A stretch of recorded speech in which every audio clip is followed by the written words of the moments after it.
Il faut savoir que nous faisons tous partie du même continent.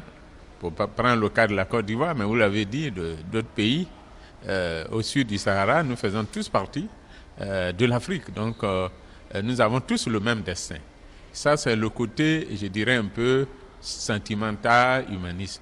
Mais aujourd'hui, il faut regarder la vérité. Et la vérité, c'est que chaque pays veut aller vers l'émergence, veut se développer.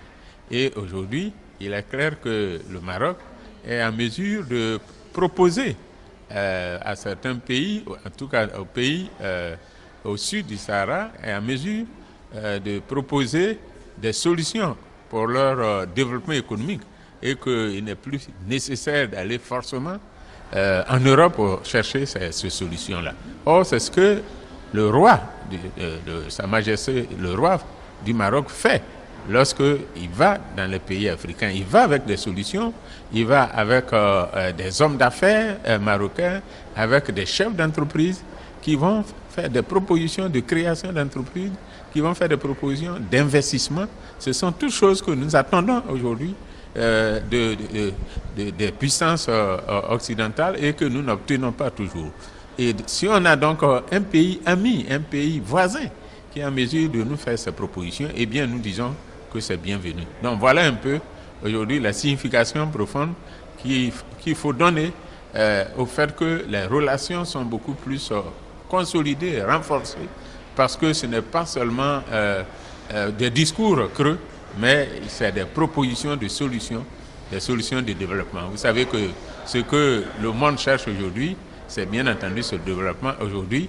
Et le Maroc a quelque chose à faire dans ce domaine et c'est ce qui réjouit la Côte d'Ivoire. Mais aujourd'hui, avec le président Alassane Ouattara et Sa Majesté le roi du Maroc, nos relations ont pris une autre allure qui s'inscrit dans la volonté de nos pays d'aller vers l'émergence. Voyez-vous, je crois qu'il est de plus en plus maintenant question d'encourager les relations sud-sud. Le Maroc et la Côte d'Ivoire sont deux pays du sud, mais force est de reconnaître que le Maroc a fait beaucoup plus de progrès depuis quelques années, surtout sous le roi actuel. Le Maroc a fait beaucoup plus de progrès et les relations entre ces deux pays, c'est permettre à celui qui a su, de par certainement le contexte, sa proximité avec l'Europe, mais également grâce au dynamisme du peuple marocain, celui qui a su prendre un peu d'avance, communiquer cette avance à un pays frère qui est la Côte d'Ivoire. Et c'est ce qui justifie qu'aujourd'hui le Maroc investit énormément en Côte d'Ivoire dans tous les secteurs d'activité. Dans un premier temps, c'était le commerce pur et simple, mais aujourd'hui, dans des domaines importants, comme par exemple les banques.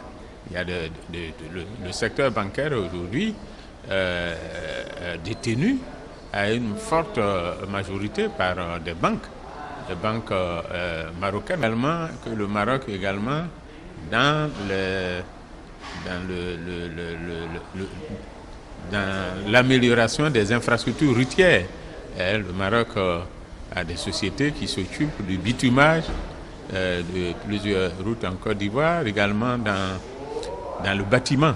Le Maroc a acquis également des chantiers importants dans le bâtiment, dans la construction du bâtiment, de tout ça. Donc, c'est une coopération qui est très très dynamique et qui permet les échanges, donc permettent aux deux pays, bien sûr, d'une part à la Côte d'Ivoire, donc qui est sortie de la crise depuis 5 ans.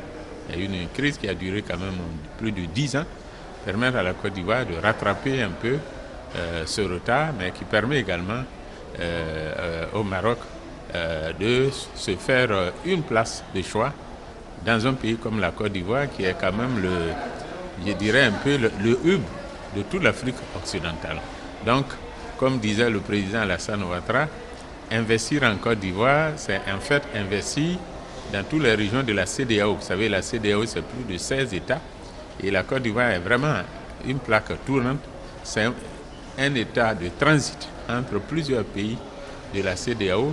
Celui qui investit en Côte d'Ivoire a forcément un pied dans les autres pays de la CEDEAO, comme le Bénin, comme le Togo, le Ghana, le Burkina, le Mali, etc.